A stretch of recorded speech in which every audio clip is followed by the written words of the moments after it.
오늘 우리에게 주신 하나님의 말씀 보겠습니다. 신약 성경 베드로전서 1장 6절에서 7절에 있는 말씀입니다.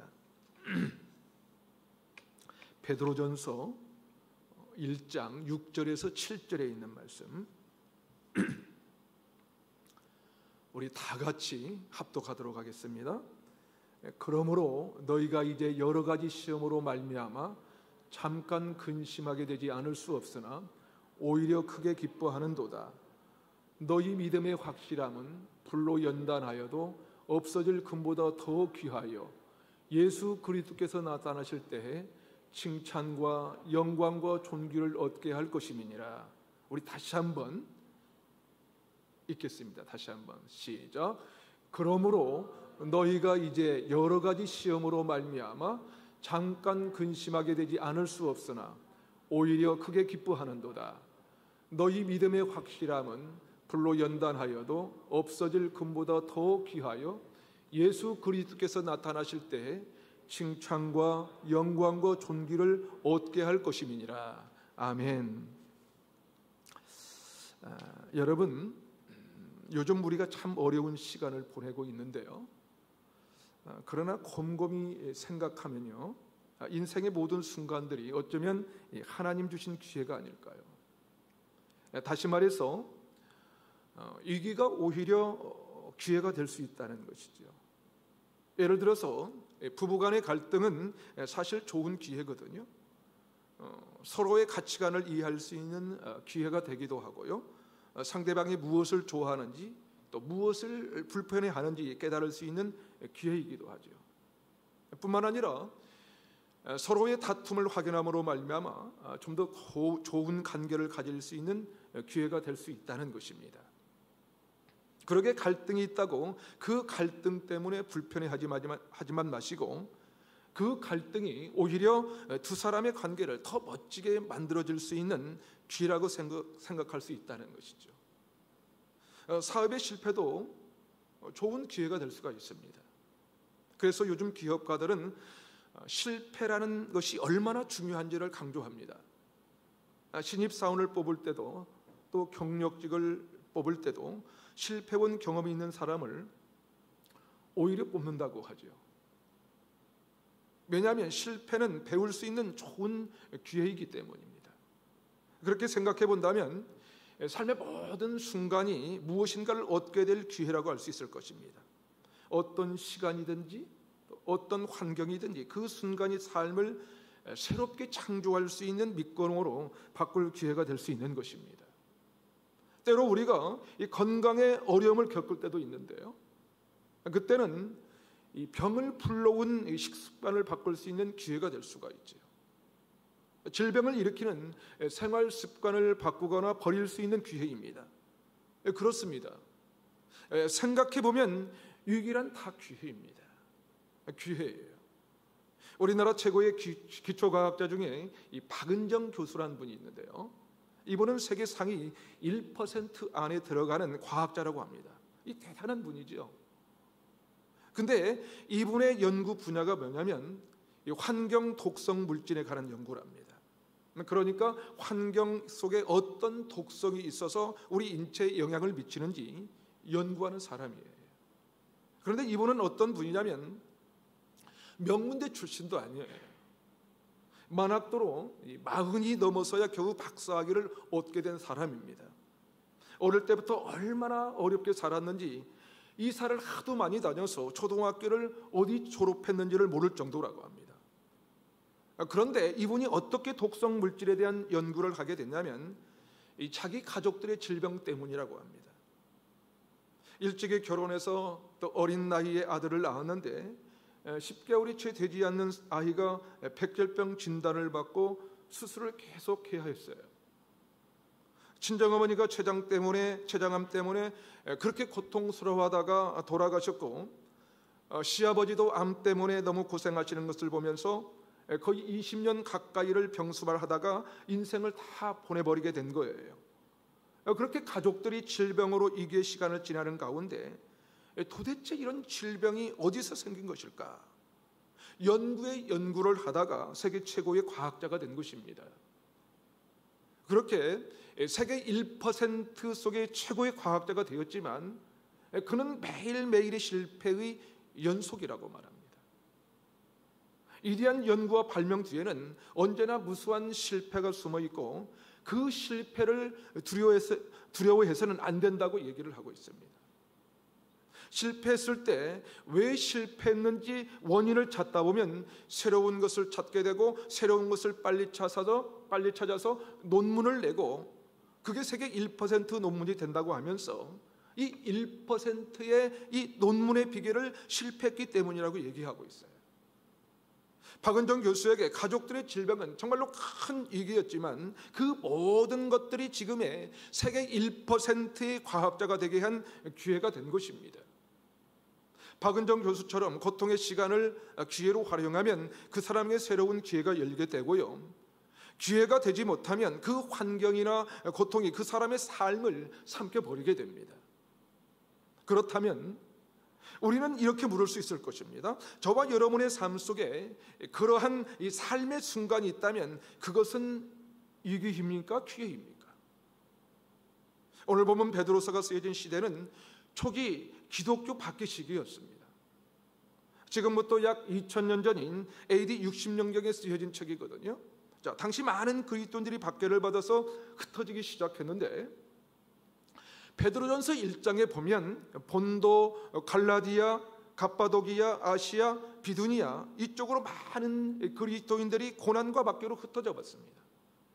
그 고통의 시간을 보내고 있었던 그리스도인들에게 베드로가 편지를 쓰기 시작한 것이죠. 무엇 때문이냐면요, 고통에 잠식되지 않도록 하기 위해서입니다. 오히려 고통이 그들에게 영적인 이 삶의 기회가 되도록 하기 위하여 베드로는 편지를 쓰기 시작한 것입니다. 오늘 성경은 지금 우리들에게도 우리가 겪는 수많은 고통과 환난의 시간이 우리에게 기회가 되게 하려면 어떻게 해야 할 것인지를 말씀합니다. 그렇다면 우리가 겪는 고난과 위기를 어떻게 기회로 바꿀 수 있을까요? 첫 번째로 고난을 오히려 기쁨으로 맞이해야 합니다.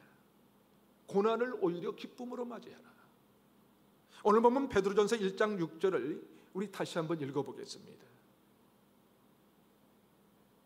시작. 그러므로 너희가 이제 여러 가지 시험으로 말미암아 잠깐 근심하게 되지 않을 수 없으나 오히려 크게 기뻐하는도다. 고난의 시간을 기회로 바꾸려면 어떻게 하냐면요, 기쁨이라는 감정으로 맞이하라는 거예요. 이 고통을. 여러 가지 시험이 오히려 어떻게 하라고요? 어떻게 하라고? 잠깐 근심할 수 있지만 오히려 크게 기뻐하라고 말씀합니다. 그런데 여러분, 이 고난을 기쁨으로 맞이할 사람이 어디 있겠어요?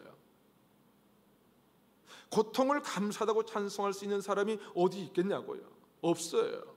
그러나 이 고통의 순간이 우리 삶을 잠식시키지 않으려면 반드시 우리는 이런 마음이 있어야 한다는 것입니다. 오히려 이 고난을 기뻐하는 마음이 있어야 한다는 거예요.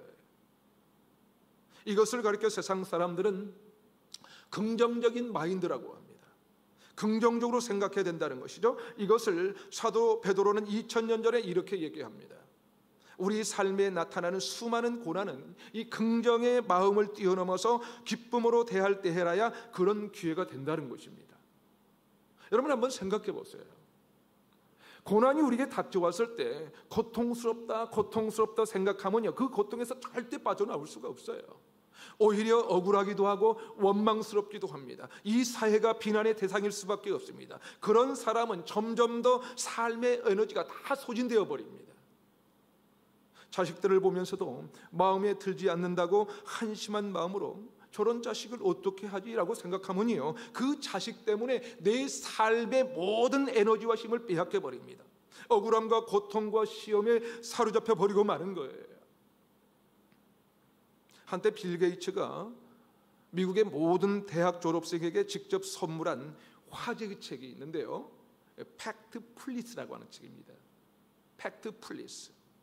이 책에는 우리가 세상을 오해하는 10가지 이유와 세상이 생각보다 괜찮은 이유들을 적고 있는데요, 대략 이런 내용입니다.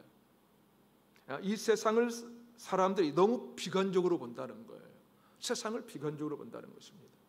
조금만 무슨 일이 생기면 인생에 엄청난 변화가 올 것처럼 생각을 해서 비관적인 생각에서 빠져나오질 못한다는 거예요.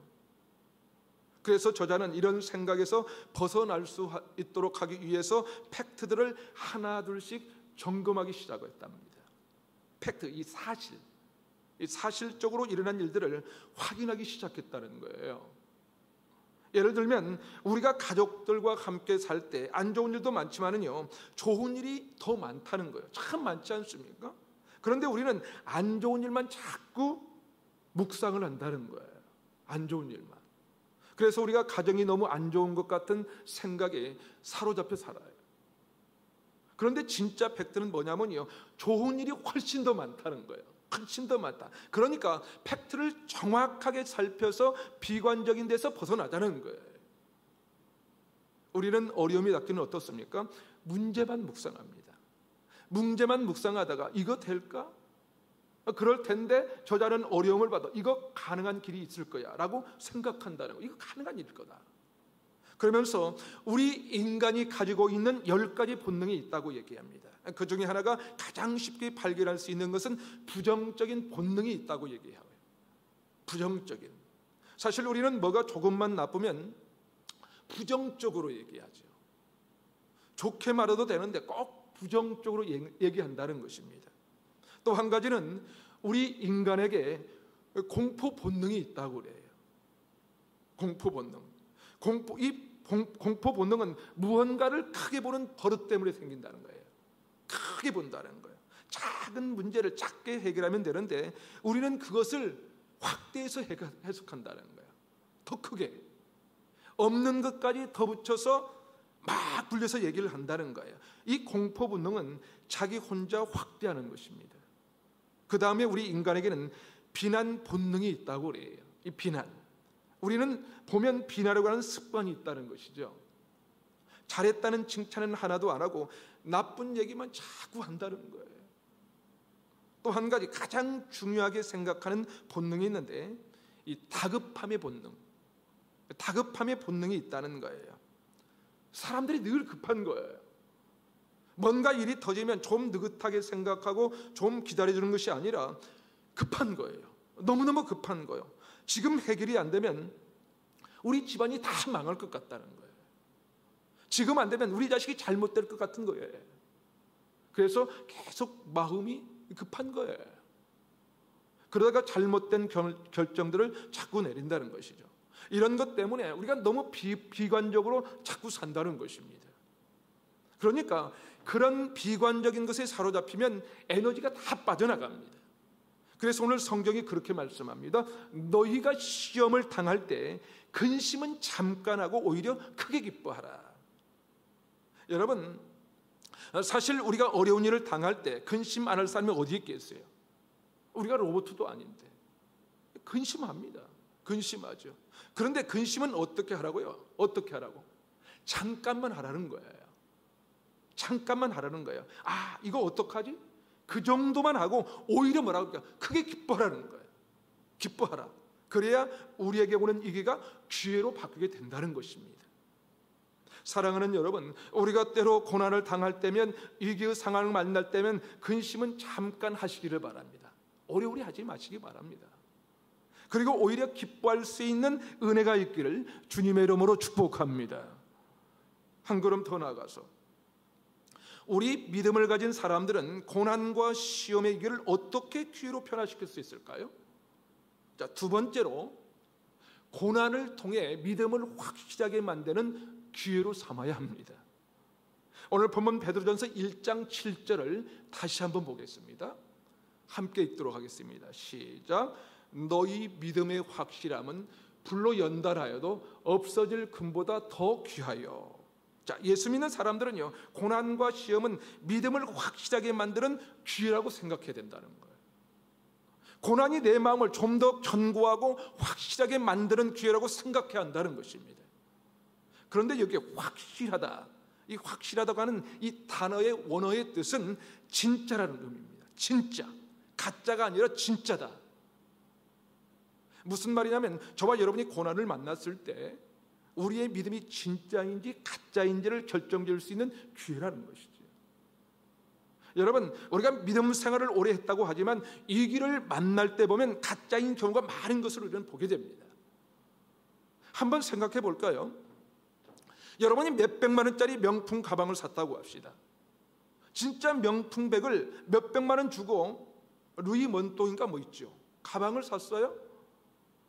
그 가방을 10년쯤 쓰고 나면 오래됐다고 버리실 겁니까? 버리나요? 아니면 10년이 훌쩍 넘어도 갖고 계실 겁니까, 여러분? 어떻게 할 거예요?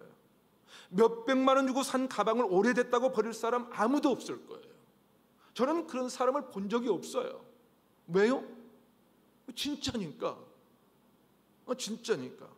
그런데 짝퉁 루이 밭동을 산 사람은요, 조금 쓰다 실증나면 그냥 버려도 괜찮아요. 그래요. 진짜 믿음은요, 어려움이 생겨도 안 버려요. 왜요? 진짜니까. 진짜니까 안 버려요. 그런데 믿음이 짝퉁이면요, 조금만 어려우면 믿음이 무슨 필요 있냐고 버려버립니다. 고통이 조금만 심해지면 하나님이 어디 있냐고 버려버리죠. 왜일까요? 가짜 믿음이니까요. 진짜는요, 버릴 수 없어요. 버리지 않습니다. 여러분, 갑자기 비가 쏟아질 때 진짜 루이 먼똥, 브라덴 그런 가방은 어떻게 할까요, 여러분? 어떻게 합니까? 본능적으로 숨겨요. 옷 속으로 가슴에 안거나 입고 있는 옷이라도 덮어 씌우려고 합니다. 그런데 짝퉁은 어떻게 하죠? 내 머리에 비 안 맞으려고 머리에 써요. 머리에 써요. 여러분, 내 신앙이 진짜인지 아니라 알 수 있으면요, 고난이 닥쳐올 때, 비가 쏟아질 때, 인생의 폭풍우가 몰아칠 때 그것을 버릴 것인지 붙들고 있을 것인지 보면 진짜를 알 수 있습니다. 그런데 여러분, 성경은 고난을 얘기하다가 시험의 이결을 얘기하다가 왜 믿음의 확실함을 얘기하는 것일까? 왜 그럴까요? 그것은 확실하고 견고한 믿음, 다시 말해서 믿음이 진짜일 때는 고난이 왔을 때 그것을 기쁨으로 맞이할 수 있다는 거예요. 그것이 진짜라는 거예요. 그것이 진짜다. 가정에서도 조금만 어려우면 소리부터 지르고 남타는 사람이 있어요. 그러니까 자식들도 그것을 배워서 조금만 어려우면 견디질 못합니다. 회사에서 조금만 힘이 든 일이었어도 당해질 못하고 뛰쳐나와 버리고 말아요. 여러분, 그런 사람의 믿음이 진짜이겠습니까? 아니죠. 가짜이지요. 그렇죠. 가짜니까. 그러게 이 고난의 이 길을 만났을 때 내 믿음이 진짜인지를 확인할 수 있는 기로 삼는다면 어떤 이유에도 기로 변하게 된다는 것입니다. 마지막으로 우리 믿음의 사람들은 고난의 이 길을 어떻게 기로 바꿀 수 있을까? 어떻게? 금보다 더 귀한 믿음 가지고 값어치 있는 인생을 삽니다. 금보다 더 귀한 믿음 가지고 값어치 인생을 사는 거예요. 여러분, 다시 한번 7절을 다 같이 한번 읽어보겠습니다. 7절 시작. 너희 믿음의 확실함은 불로 연단하여도 없어질 금보다 더 귀하여. 자, 고난이 왔을 때 그리스도는 그것을 어떤 기회로 바꾸냐 하면, 여러분, 금을 만들면 어떻게 하죠? 어떻게 합니까? 불순물을 다 제거할 수 있을 만큼 용광로의 온도를 올리죠. 그런데 금까지 태워버릴 수 있는 뜨거운 불이 있을까요? 있나요? 네, 온도를 점점 더 올리면 금도 탈 수 있는 온도가 되겠습니다. 온도가 되겠죠. 그러니까 불로 연단하면 금도 없어져요. 그런데 그렇게 없어지는 금보다 더 귀한 것이 우리의 믿음이라는 거예요. 우리의 믿음이다. 다시 말하면 금이 아무리 귀해도 타버릴 수 있습니다. 없어질 수 있다는 것이죠. 그러니까 우리에게 이 고난이 왔을 때, 이 길을 만났을 때 그것을 기쁨으로 맞이할 수 있는 사람은 나의 믿음을 금보다 귀한 것으로 만들 수 있는 길이라는 거예요. 여기에서 귀하다, 이 귀하다라는 단어, 이 원어의 뜻이 뭐냐면 매우 값어치가 있는, 매우 값어치가 있는 이라는 뜻입니다. 그러니까 우리가 금보다 귀한 믿음을 가지고 살면 저와 여러분의 인생이 매우 가치 있는 인생이 된다는 거예요. 가치 있는 인생이 된다. 이 가치 있다, 이 가치 있다는 말은 이 진짜라는 말과 동의입니다. 진짜. 그렇다면 여러분, 가치 있는 것은 버리나요? 간직하나요? 거의 간직하죠. 거의 간직합니다. 그런데 가치 없는 것은 어떻게 해요? 쉽게 버려요. 쉽게 버립니다. 그리스도인이 믿음의 삶 속에서 우리가 고난을 겪을 때 이 기쁨으로 겪을 수 있는 사람은 매우 가치 있는 존재가 된다는 거예요. 존재. 누구라도 늘 곁에 두고 싶은 사람이 되는 것입니다. 언제든지 떠나보내고 싶지 않는 사람이에요. 그런 사람이 된다는 거예요. 욥이 그런 사람이었습니다. 찬양곡 중에 그런 가사가 있습니다. 나의 길 오직 그가 아시나니 나를 단련하신 후에 내가 정금같이 나으리라. 단련이 뭡니까? 단련이 뭐예요? 연단하는 것입니다. 고난의 불못 속에서 집어넣는 것입니다. 시험거리를 자꾸 만나게 한다는 것입니다. 그럼에도 불구하고 그것이 어떤 기회가 되는가 하면 내 인생이 정금같이, 다시 말해서 순금같이 값어치 있는 인생이 된다는 거예요. 욥이 그랬습니다. 사랑하는 여러분, 신앙생활이 그렇습니다. 가정도 어려움이 하나도 없고요, 자식들도 잘 되고요, 돈도 좀 있고요, 그것도 더할 나위 없는 복이죠. 그러나 여러분, 그것보다 예수 그리스도께 주시는 놀라운 이 기쁨의 복, 이 기쁨의 복, 이런 것들이 세상의 복보다 더 귀중하다고 생각하는 사람은 매우 가치 있는 인생이에요. 매우 가치 있는 인생, 존귀한 인생을 살고 있다는 거예요. 그렇지 않다면 예수 믿으나 안 믿으나 뭔 차이가 있겠어요? 그렇지 않나요? 우리가 죽고 난 뒤 천국과 지옥이 갈릴 때는 알게 될 것입니다. 그러나 만약 이 고난의 순간에 내 믿음이 진짜인 것으로 드러나고 그리고 그 믿음이 값어치 있는 인생을 만들어 간다면, 인생의 이 위기를 기회로 만들어 갈 수만 있다면, 그때 비로소 우리를 보고 진짜 가치 있는 인생을 사는 사람이라고 말하지 않겠어요? 우리가 사는 인생이 언제까지일지 모르지만 주님 오시는 그날까지, 저와 여러분이 마지막 순간 그날까지 이 살아가는 동안 우리에게 칭찬과 영광과 존귀를 얻게 하시려고 고난이 있을 때에도 그것을 더 기쁨으로 맞이하라고 하신 거예요. 그러게 사랑하는 여러분, 우리 믿는 자들에게는요, 모든 것이 다 하나님의 기회입니다. 하나님의 기회. 아픈 것도 이 건강을 조심해서 건강을 아주 잃지 않도록 하는 기회이고요, 고난도요, 하나님께서 나의 믿음을 더욱 견고하게 하시는 기회입니다. 나를 연단하셔서 금보다 귀게 하시는 기회라는 거예요. 우리 인생의 이 길은요, 주님밖에는 나의 능력이 없습니다. 하나님만이 나의 능력이 되심을 고백하고 그분을 붙들게 하시는 기회인 것입니다. 진짜 믿음으로 매우 값어치 있는 인생을 살게 하는 기회예요. 그런 것들을 경험하면서 사는 것이 믿음의 삶이에요. 믿음의 삶. 사실 우리가 인생을 살아가면서 시험이 없고 고난이 하나도 없다면 물론 좋겠지요. 하지만 세상에 그 누구도 환난이나 시험이 없는 사람은 없습니다. 다 있습니다. 그것이 어떤 것이라도 고난이 없는 인생은 하나도 없는 것입니다. 이게 없는 삶은 한 사람도 없는 거예요. 지금 우리는 누구를 막론하고 코로나 팬데믹 상황 가운데서 이기의 세상을 살아가고 있습니다. 용광로 같은 뜨거운 고난의 터널을 지나고 있습니다. 수많은 사람들이 아우성칩니다. 사회가 왜 이러냐고, 세상이 왜 이런 거냐고, 이런 위기상황이 언제 그칠 것인가. 사람들은 점점 더 완악해져 가고 상상을 초월하는 일들이 도처에서 일어나고 있습니다. 그렇다면 여러분, 우리가 이 고난의 때를 어떻게 살아야 할까요? 어떻게? 우리 교회가 이런 위기를 어떻게 기회로 변화시켜야 할까요? 이 위기 상황을 확실한 믿음을 나타내는 기회로 삼아야 하지 않겠습니까? 아무쪼록 우리가 있는 시험거리, 이 고난의 위기를 통해서 저와 여러분의 진짜 믿음이 증명되는 기회가 되기를 바랍니다. 나아가 금보다 귀한 믿음 가지고 정말 가치 있는 인생, 존귀한 인생 되시기를 주님의 이름으로 축원합니다. 이 시간에 우리 함께 기도하실 때, 하나님 아버지, 우리의 믿음이 짝퉁 믿음이 아니라 진짜 믿음의 사람 되게 하옵소서. 고난과 시험에 흔들리는 연약한 믿음이 아니라 확실하고 견고한 진짜 믿음으로 우리에게 오는 고난과 시험의 길을 기쁨으로 맞이하게 하옵소서. 고난의 이 길을 통해 믿음을 확실하게 만드는 기회가 되게 하시고, 금보다 귀한 믿음 가지고 정말 값어치 있는 인생, 존귀한 인생 살도록 우리를 도우시고 인도해 주시옵소서. 이 위기를 기회로 변화시키는, 고난도 위기도 기회로 바꾸는 믿음의 사람, 그렇게 견고한 믿음으로 살겠습니다.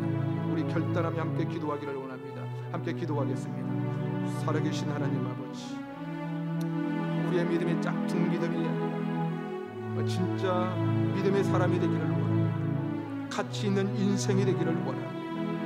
고난과 시험에 시달리는 연약한 믿음이 아니라 확실하고 견고한 진짜 믿음, 진짜 믿음으로 우리에게 오는 고난과 시험의 길을 기쁨으로 맞이할 수 있는 믿음의 사람들이 될 수 있도록 아버지 도와주시기를 원합니다. 하나님 아버지, 고난의 길을 통해 믿음을 확실하게 만드는 기회가 되게 하여 주시옵소서.